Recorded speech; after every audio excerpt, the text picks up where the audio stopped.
آپ کے گھر میں لیڈر پتہ ہے کون ہے؟ جو شکایتی الفاظ نہیں کہتا، جو کہتا ہے اللہ بہتر کرے گا، وہ لیڈر ہے. سمپل، یہ لیڈرشپ کی ڈیفینیشن ہے. جو گھبراتا ہے تو اللہ کے سامنے گھبراتا ہے. آپ کو کیا لگتا ہے نبی صلی اللہ علیہ وسلم روتے نہیں تھے؟ اللہ کے نبی جو ہے وہ کوئی اپنی وہ شو نہیں کرتے تھے، اپنے گریف کو، اپنے غم کو بالکل کرتے تھے، لیکن لوگوں کے سامنے نہیں.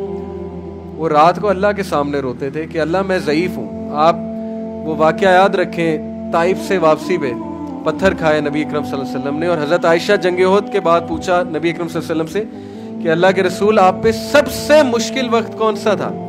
سب سے مشکل وقت. کافی بات جا کے پوچھا حضرت عائشہ صدیقہ نے. تو حضرت عائشہ سوچ رہی تھی کہ جنگ احد جواب دیں گے، کیونکہ انجری ہوئی، مسلمانوں کو لاس ہوا، حضرت حمزہ شہید ہوئے.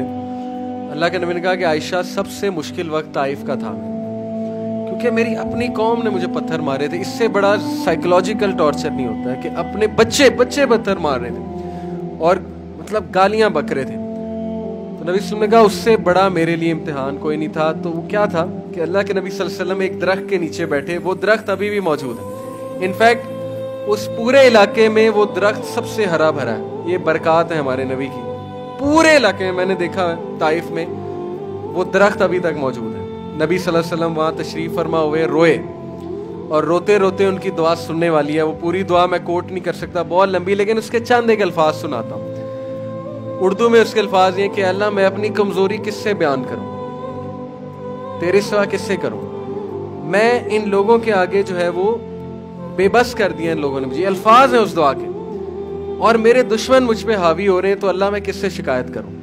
اور پھر ساری باتیں کر کے نبی صلی اللہ علیہ وسلم بہت روئے، سارا کچھ بیان کیا اللہ کے آگے کہ میں بے بس ہو رہا ہوں، مجھے لوگ تنگ کر رہے ہیں. اینڈ میں کہا کہ اللہ جب تک تو راضی ہے تو سب ٹھیک ہے. As long as you are pleased with me then nothing else matters. یہ ان کے دعا کا آخر یہ تھا کہ اللہ جب تک تو راضی ہے تو سب ٹھیک ہے. امیجن کریں کیتھارسس کیا، اللہ کو سب سنا دیا، اسٹرینتھ پکڑی، اس کے بعد کہا کہ اللہ جب تک تو میرے پاس ہے، جب تک تو راضی ہے، سب ٹھیک ہے. یہ ہوتا ہے لیڈر. اوکے، لیڈر یہ نہیں کہ لوگوں کے سامنے جا کے واویلا کر رہا ہے، لوگوں کے سامنے شکایت کر رہا ہے. لوگ کہیں گے کمزور آدمی. اللہ کے سامنے رونا ہے، ٹھیک ہے، اللہ کے سامنے شکایت کرنی ہے، اللہ کو بتانا ہے کہ میرے ساتھ ایسے ہو رہا ہے. اور یہ نہیں سوچنا اللہ میری سنے گا نہیں. اللہ ابلیس کی پچھلے لیکچر میں نے شیطان پہ دیا، پچھلے بیچ کو میں نے اس میں یہ پوائنٹ بتایا تھا کہ شیطان نے اللہ سے دعا کی کہ اللہ مجھے قیامت تک چھوٹ دے دے. اللہ نے اس کی بھی دعا قبول کی. تو ابلیس کی دعا جب قبول ہو رہی تو پھر آپ کیا سمجھتے ہیں کہ آپ کی گناہگار ہیں ہم سارے، ہماری دعا قبول نہیں ہوگی؟ بالکل ہوگی. اللہ کے پاس جائیں، اللہ کو بتائیں، لیکن کمپوزڈ رہنا یہ لیڈرشپ ہے. ہمت نہیں ہارنی، ٹھیک ہے، کھڑے رہنا ہے، کمپوزر شو کرنا ہے، مینجمنٹ کرنی ہے، پینک نہیں ہونا ہے. یہ لائیں اپنے اندر. بہت سے لوگ مجھ سے اب سوال یہ کرتے ہیں کہ سر یہ پاسبل کیسے ہے؟ میں بائی نیچر انگزائٹی ہوتی ہے مجھے. یہ بالکل ایسے ہوتا ہے کہ ایک بندہ کمزور ہے اور سال بعد وہ جم کر کے تگڑا ہو جاتا ہے، تو میں اس سے یہ سوال پوچھوں گا کہ تگڑے کیسے ہوئے، تم تو کمزور تھے، تو وہ کیا جواب دے گا کہ سر ایکسرسائز کر کے، ڈمبل اٹھا کے. تو یہاں بھی مائنڈ کی ایکسرسائز ہے نا. کریں گے تو مائنڈ بلڈ ہوگا نا، کریں گے ہی نہیں تو پھر مائنڈ کیسے بلڈ ہوگا. تیسری چیز آپٹمزم. آپٹمزم کیا ہوتا ہے؟ لیڈر آپٹمسٹ کیسے ہوتا ہے؟ موسیٰ علیہ السلام کو اللہ نے کہاں بھیجا؟ فرعون کی طرف. فرعون سب سے بڑا اژدہا تھا. اژدہے کے تھرو کیا ٹریننگ کرائے گی؟ موسیٰ تو ابھی اژدہے سے ڈر رہا ہے، ابھی تو اس سے بڑے اژدہے کے پاس جانا ہے، فرعون کے پاس جانا ہے.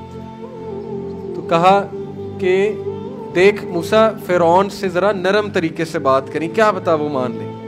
اللہ کو کنفرم تھا کہ نہیں مانے گا، اللہ تعالیٰ کو غیب کا علم ہے، اللہ کو کنفرم تھا فرعون نہیں مانے گا، لیکن موسیٰ علیہ السلام کو مایوس نہیں کیا، کہا نرم طریقے سے بات کریں، کیا پتا وہ مان لے. لیڈر آپٹمسٹ ہوتا ہے. اللہ سبحانہ تعالیٰ نے موسیٰ علیہ السلام کو آپٹمزم دیا، ہوپ دی، کریج دیا کہ موسیٰ تو نے ہمت نہیں ہارنی، تو نے اپنا کام کرنا ہے. یہی بات ہے لیڈرشپ. نبی صلی اللہ علیہ وسلم نے ہمت نہیں ہاری، صحابہ کی ہمت نہیں ہارنے دی. کہا شام فتح ہوگا، فارس فتح ہوگا، کس بات پہ روتے ہو؟ یہ ہے لیڈرشپ کی سٹیٹمنٹ. ابن تیمیہ کا ایک کوٹ ہے، انہوں نے کہا what can my enemies do to me, میرے دشمن میرا کیا بگاڑ سکتے ہیں. اف دے کنفائن می، اگر وہ مجھے جیل میں ڈالتے ہیں تو یہ میرے لیے سولیٹیوڈ ہے، مجھے اللہ اللہ کرنے کا موقع مل جائے گا. If they kick me out of the country, اگر وہ مجھے ایکسپیل کرتے ہیں کنٹری سے, تو یہ میرے لیے سیاحت ہے, اللہ تعالیٰ کی دنیا پھروں گا. اینڈ اف دے کل می, تو میں شہید ہوں, میں جنت میں جاؤں گا. تو what can my enemies do to me, میرے دشمن میرا کیا کر سکتے ہیں؟ جدھر میں جاتا ہوں میں اپنی جنت ساتھ لے جاتا ہوں. یہ لیڈر کی اسٹیٹمنٹ. ایسی قوم کو کوئی نہیں ہرا سکتا جو اپنی جنت ساتھ لیے پھرتے ہیں, جو اللہ کو ساتھ لیے پھرتے ہیں, اس کو کون شکست دے سکتا؟ کوئی بھی نہیں. تو آپٹیمزم بہت امپورٹنٹ ہے.